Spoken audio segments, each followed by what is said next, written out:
Kita akan membahasnya lebih dalam besok. Kita telah terhubung dengan peneliti utama Indikator Politik Indonesia, ada Bawono Kumoro. Selamat malam Pak Bawono. Selain eksodus pendukung Jokowi yang nampaknya ini beralih ke Prabowo secara signifikan, apakah ada faktor lain yang membuat elektabilitas Prabowo Gibran ini jauh lebih unggul? Ya, terima kasih Mas.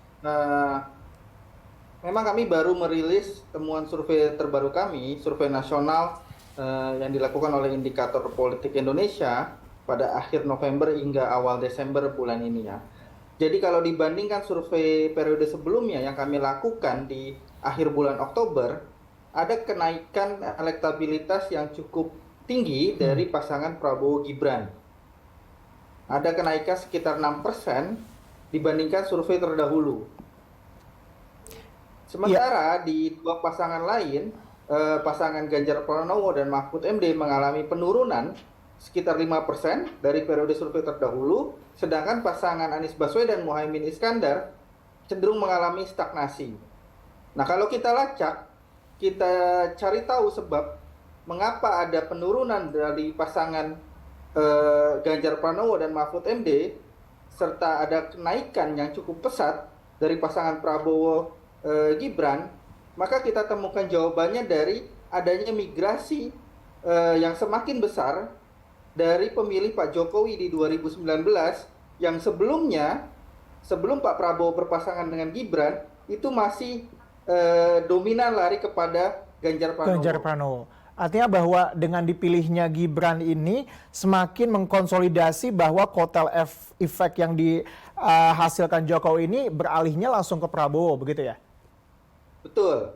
Jadi ada yang disebut sebagai Jokowi efek yang kita temukan dalam survei kali ini.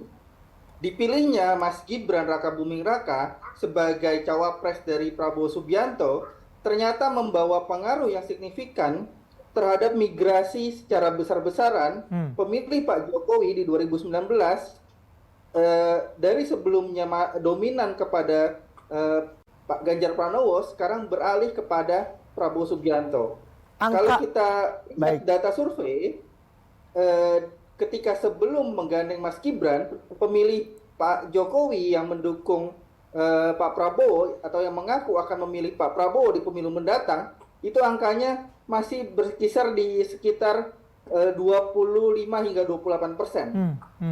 Oke. Tapi setelah menggandeng Mas Gibran, kita temukan itu perlahan-lahan naik.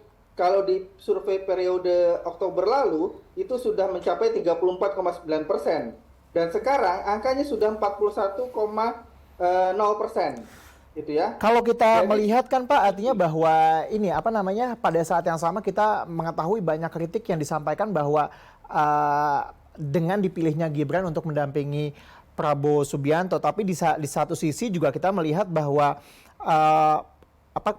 penerimaan masyarakat terhadap sosok Jokowi juga masih sangat tinggi. Apakah ini tidak ada pengaruh yang dihasilkan begitu dengan adanya di satu sisi kritik yang tajam dari masyarakat, satu sisi juga penerimaan masyarakat di Jokowi juga yang tinggi terhadap elektabilitas Prabowo Gibran ini?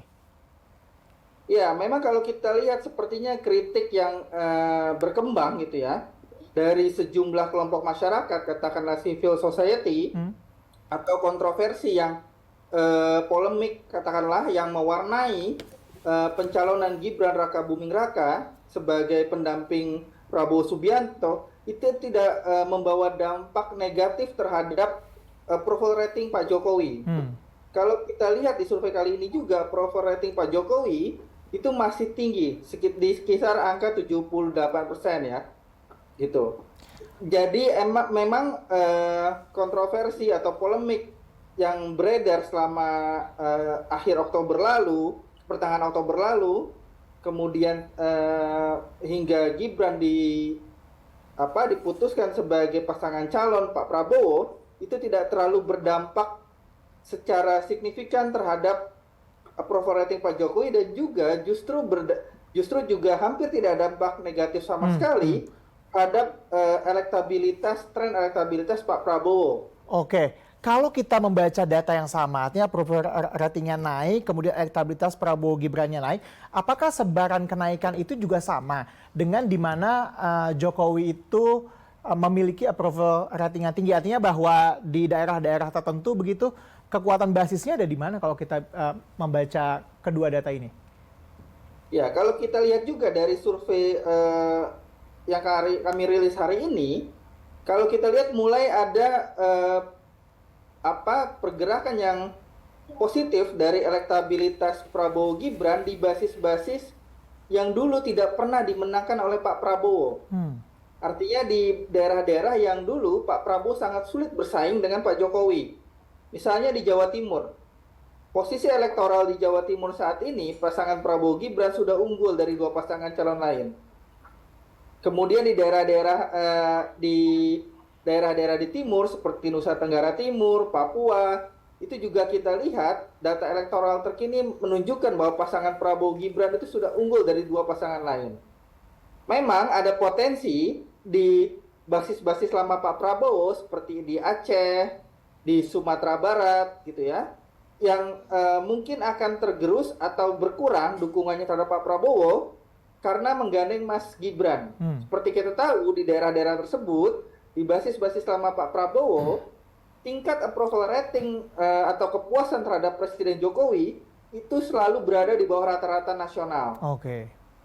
Jadi ada konsekuensi memang di daerah-daerah basis-basis lama Pak Prabowo ada penurunan meskipun tidak terlalu signifikan mungkin karena menggandeng Mas Gibran. Nah, penurunan elektabilitas dukungan Pak Prabowo di basis-basis lama beliau ini yang kemudian lari kepada pasangan Anies Baswedan Muhaimin Iskandar. Baik. Artinya bahwa yang menjelaskan mengapa pasangan Anies Baswedan dan Muhaimin Iskandar memiliki prospek bersaing dengan pasangan Ganjar Pranowo, Mahfud MD untuk memperebutkan tiket lolos ke putaran kedua. Kalau misalnya nanti berlangsung 2 putaran. Baik, artinya bahwa meskipun angkanya mencapai 45,8%, bahwa ini masih diperkirakan akan terjadi 2 putaran, masih banyak yang bisa terjadi menjelang hari pemilihan, dinamika politiknya masih berlangsung. Terima kasih Pak Bawono atas informasi yang telah Anda sampaikan. Kita akan menantikan terus bagaimana perkembangan dinamika politik yang terus terjadi sampai nanti masa pemilihan. Terima kasih Pak.